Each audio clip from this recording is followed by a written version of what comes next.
Hi everyone, this is Elif from the data team, and today I'm going to show you how to interpret the heart rate recovery.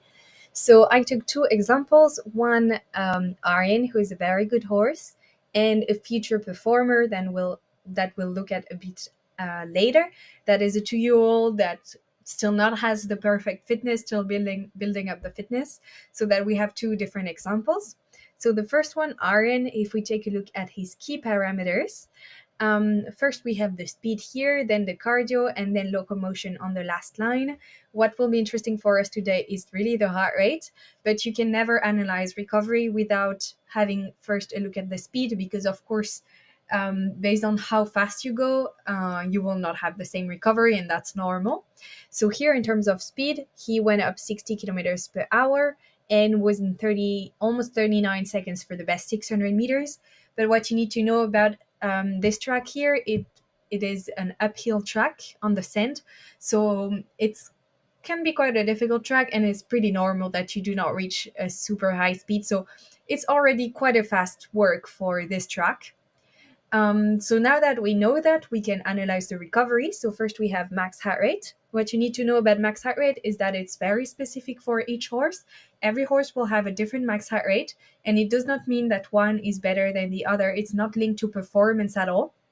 What will be interesting for us is to check on each training, is my horse reaching his own individual max heart rate on this training or not, which would mean that he's working a bit below his max capacities. So that's what we'll be looking for in the max heart rate.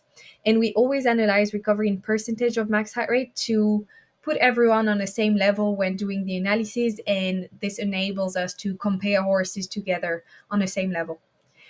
So then we have two recovery parameters, fast recovery and heart rate after 15 minutes. Fast recovery will be taken right after the heart rate, dropped and starts to stabilize, just after the effort, basically. And that's a very good indicator of the intensity perceived by the horse during the work. So we are usually looking for a value around 55%, which would mean that it's a work of good intensity for the horse, not too hard, but not too easy. Here we're at 48%. It means that it's quite an easy work for this horse. And this is normal because this horse is very fit, very good. So even those works are very easy for him. And then we have heart rate after 15 minutes that allows us to know how well the horse recovered and his fitness level. So here we're looking for a value under 45%. So here at 39%, it's quite a good recovery for this type of work. And here, of course, the lower this value, the better. But when you go super, super fast, you will, of course, not be able to have a value at 20%, and that's completely normal. Already below 45% is already a good recovery. And then we have heart rate at end. So heart rate at end is the heart rate when you turn off the device. So it will depend a lot on how long you leave the device on the horse for at the end of the training. Then we have the effort zones here to allow us to see how intensive the training was for the horse. So anaerobic here will be when the heart rate is over 90% of the max heart rate, and it's basically when it's the most intensive, and that's also in this anaerobic zone that the horse will start producing lactic acid. So it can be interesting to monitor the time here spent in the anaerobic phase, here 1 minute and 44 seconds, for example. And then finally below we have the curves. So speed curve in blue, cardio curve in red. Here what we're looking for is first to analyze the warm-up. Here we have a bit of trot and a bit of trot here. When we'll have enough recordings for this horse, we'll be able to know exactly what is his usual heart rate during the first trot. Here you can see we're between 100 and 110. This is a normal value for this horse.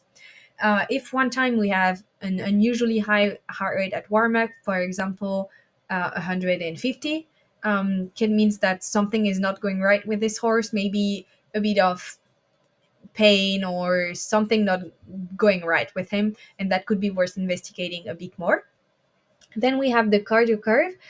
During the effort here, we want really to have those two curves as similar as possible, meaning that when the speed is increasing progressively, we also want heart rate to increase progressively over time. Here he went very fast straight away, so that's why the heart rate, rises right away and is at max heart rate during almost the whole work. But what we see is that when speed drops here, we have a heart rate that drops and we're almost immediately under 100 beats per minute. That's an excellent recovery here. And then what we want for the rest of the recovery is really to have a curve that goes downwards, meaning that the horse is recovering well. What we don't want is a curve that remains high and steady, meaning it's a horse that has a hard recovery. So now that we have seen him, we can take a look at the other one, the future performer. Here it's a completely different work.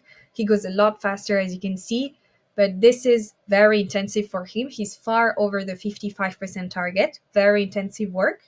And here we're far over the 45% target as well. So it means that it's a very difficult recovery here. Over 50% starts to be a very difficult recovery. Here, 56, very, very difficult.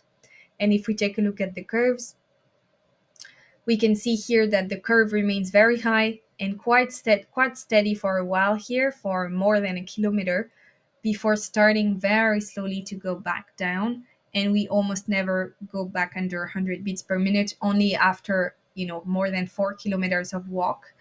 So yeah, we can really see he's a young horse, still needs to build up his fitness, and that recovery is still quite hard for him. I hope everything was clear for you, and that this was useful.